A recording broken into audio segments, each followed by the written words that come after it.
Chères auditrices, chers auditeurs, bienvenue sur Mairie Basilique, le podcast qui transforme votre calendrier de l'Avent en une expérience festive et responsable. Mairie Basilique, c'est une invitation à plonger dans l'esprit de Noël sans culpabilité ni tracas. Durant cette 3e édition, vous découvrirez 24 épisodes courts et inspirants où je serai accompagnée d'invités extraordinaires. Ensemble, nous vous proposerons des recettes inédites, des idées cadeaux engagées, des astuces pour des fêtes plus responsables et tant d'autres surprises. Chaque matin, dès 5h, je vous donne rendez-vous pour ouvrir ensemble une nouvelle case de votre calendrier Mairie Basilique et démarrer la journée du bon pied. Et pour poursuivre l'aventure Mairie Basilique, dirigez-vous sur Spotify ou sur Instagram pour répondre aux sondages et à la question du jour. N'oubliez pas de laisser des étoiles scintillantes et des commentaires sur votre application de podcast préférée pour nous aider à répandre la magie de Mairie Basilique. Préparez-vous à vivre des fêtes mémorables tout en prenant soin de notre belle planète. Bonne écoute et que la magie de Mairie Basilique commence. Salut Marie! Salut! Je suis très heureuse de t'avoir avec nous aujourd'hui. On va parler cuisine, repas de Noël. Dans un premier temps, je vais t'inviter à te présenter pour les auditeurs et les auditrices qui peut-être ne te connaissent pas encore. Alors, je suis Marie, je suis l'auteure de la page Instagram C'est juste Marie et je parle en fait de cuisine au quotidien, en famille, de la cuisine assez simple, de plus en plus végétarienne et tournée vers l'écologie, vers un respect de l'environnement au maximum. Et après, je parle d'écologie en général, mais toujours d'écologie en famille. Voilà, c'est un peu ma marque de fabrique. Et j'essaie de faire déculpabiliser les gens et de donner des petites astuces un peu accessibles à tous. Voilà. Oui, avec une dimension assez inclusive puisque tu as quand même une partie aussi dédiée au budget pour les familles, comment mieux gérer son budget, comment cuisiner à petit prix, etc. Cuisiner sainement à petit prix. Donc tout ça, c'est des sujets que tu abordes sur ta page, que j'indiquerai bien évidemment dans la description de l'épisode. Et alors aujourd'hui, quand je t'ai proposé de participer à ce calendrier, tu m'as dit que toi, tu avais bien envie de parler justement repas de Noël. Alors, c'est un bon sujet. C'est un sujet pas évident parce qu'on sait qu'on n'est pas les seuls à décider, qu'il y a d'autres membres de la famille qui peuvent avoir envie de participer au repas. Donc, je te propose qu'on commence avec tes conseils pour un repas de Noël plus écologique et que tu nous proposes quelques petites recettes, peut-être après. D'abord les conseils, puis ensuite les recettes. Déjà, en fait, je pense que c'est important quand on est dans une transition écologique, on a envie de tout changer d'un coup et on aimerait que ça aille aussi vite pour les gens qui nous entourent. Et je pense que Noël n'est pas forcément le jour pour ça. Je m'explique, bien sûr, des fois on est à fond dans notre truc et on va être très vexé par la réaction des gens ou vexer très fort les gens parce que ça nous tient à cœur, etc. Et Noël, il faut rappeler quand même Noël. Alors moi, dans ma famille, Noël, depuis que j'ai des enfants, c'est une période très importante pour moi, donc je veux que ça se passe bien. Ça s'est pas forcément bien passé quand j'étais petite, du coup c'est quelque chose qui me tient à cœur. Donc je veux plus de disputes à Noël, je veux plus de polémiques à Noël, je veux que vraiment ce soit quelque chose d'heureux. Voilà. Donc dans ma famille, on a tous des niveaux différents en termes d'écologie. Donc, je pars toujours du principe que proposer, c'est bien, et les gens font après ce qu'ils veulent. Et surtout quand on fait un repas où tout le monde participe, que ce soit en termes de budget ou en termes de préparation, on ne peut pas arriver avec ses grands sabots et imposer que cette année, il n'y aura pas de foie gras, cette année, il n'y aura pas ça. Voilà, il y a des degrés. Et il me semble en fait que nous, en 4-5 ans, du foie gras, il n'y en a plus. La dinde, il n'y en a plus. Voilà, on a éliminé petit à petit tout ce qui nous dérangeait, mais en respectant quand même les autres. Donc, cette année, on va faire Noël en 2 temps. Donc, on fait un premier réveillon le 24 au soir. Et là, on a décidé cette année de faire une sorte d'apéro dînatoire où tout le monde va pouvoir avoir quelque chose qui lui plaît. Moi, je vais préparer pas mal de choses végétariennes, mais gourmandes, parce qu'en fait, c'est par l'exemple. Si on dit aux gens, je fais un repas ce soir qui est végétarien, la personne, elle arrive en se disant qu'elle va repartir en ayant faim. Alors que si on dit rien et qu'on fait les petites choses sans forcément dire que c'est végétarien, les gens, ils ressortent et ils ont bien mangé et ils n'ont qu'un a priori. Et ils vont aller dire à leurs voisins, ah ben tu sais, moi j'ai fait un repas végétarien et ah c'était bon, nanani, nanana. Et ils vont peut-être le reproduire ensuite chez eux ou lui piquer une recette. Donc on a dit qu'on ferait ça. Alors les gens sont très ouverts maintenant dans ma famille par rapport à ça. Mais par exemple, l'année dernière, on a carrément annulé. Enfin, j'ai dit que je voulais surtout pas de foie gras chez moi, etc. Et cette année, mon beau-père, il me dit, ben moi, je viendrai avec mon petit bout de foie gras. Eh ben, il viendra avec son petit bout de foie gras. Et ben, en fait, lui, il va passer un bon moment. Et nous, on aura nos trucs végés. Et mon frère, lui, ça va être d'autres trucs qu'il va amener. Et tout le monde est content. Donc, je pense vraiment que c'est aussi important que tout le monde puisse se respecter ce jour-là. Et que forcément, ben, du coup, ça se passe bien.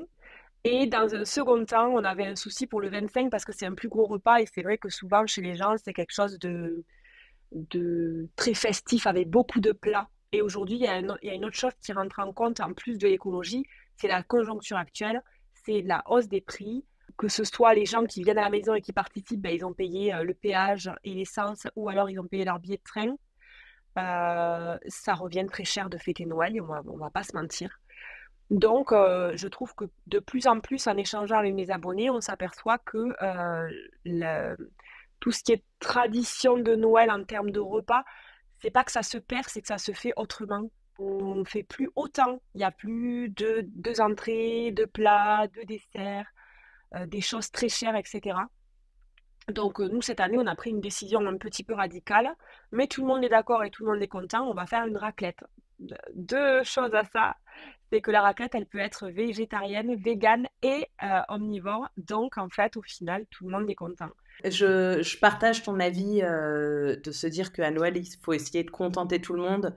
C'est pas l'heure du débat. Le débat, de toute façon, n'amène pas forcément le changement. Et donc, c'est plutôt par l'exemple, en proposant des alternatives, en disant, bon, bah, moi, cette année, ce sera végétarien. Vous, vous faites comme vous voulez, que petit à petit, on sème aussi des graines chez les autres. Donc ça, je suis tout à fait d'accord avec toi.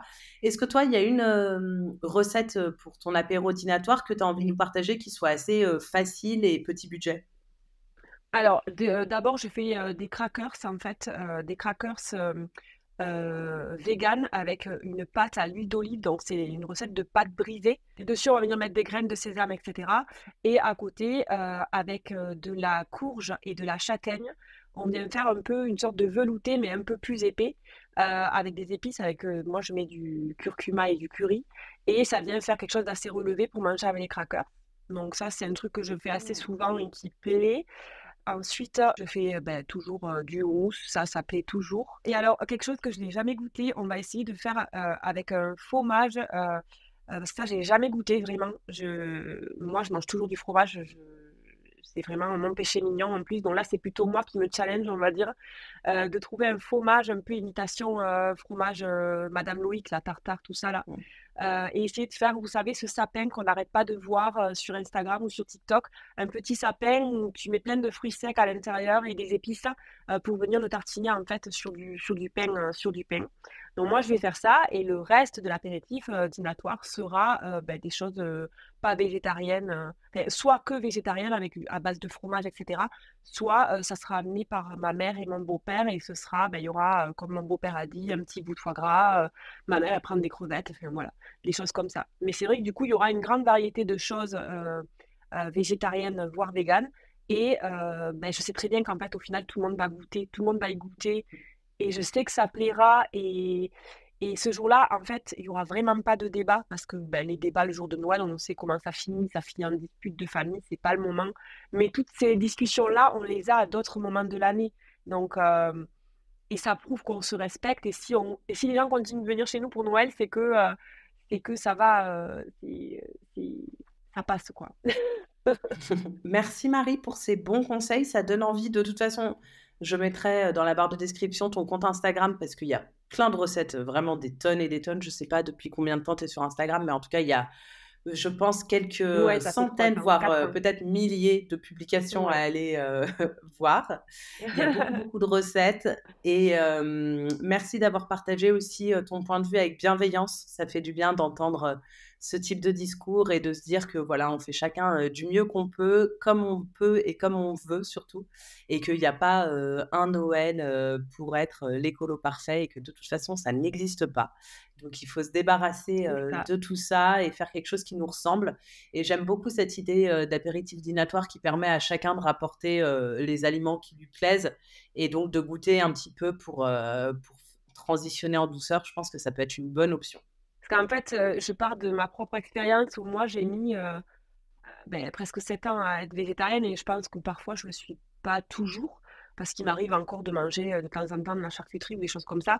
Euh, et d'ailleurs, je dis rarement que je suis végétarienne parce qu'en fait, je me fais tomber dessus sur Instagram par des gens qui disent ben non, t'es pas vraiment végétarienne. Je pense que c'est plus. Je me dis, moi, mon truc, c'est de me dire qu'en fait, plus on montre l'exemple que c'est possible de manger, allez, on va dire à 90% végétarien, euh, qu'il vaut mieux avoir, je sais pas, sur 100 personnes, 80 qui mangent une seule fois de la viande dans la semaine que juste une qui n'en mange plus du tout. Je trouve que ça a beaucoup plus de poids si on arrive à montrer l'exemple même aux personnes qui ne finiront pas végétariennes ou véganes parce que ben, c'est pas tout le monde qui arrive à ce cheminement. Mais c'est vraiment ce que je mets en avant sur ma page, c'est que alors je partage plus du tout de viande ou de produits carnés sur ma page. Donc tout est au moins végétarien de ce que je partage. Mais je vois que du coup, des gens qui ne sont pas amenés à vouloir être végétariens ou véganes, en fait, végétalisent vachement leur alimentation juste parce qu'on partage des recettes en fait qui sont sympas. Donc je trouve ça bien aussi. C'est une bonne porte d'entrée pour ensuite se questionner à d'autres sujets.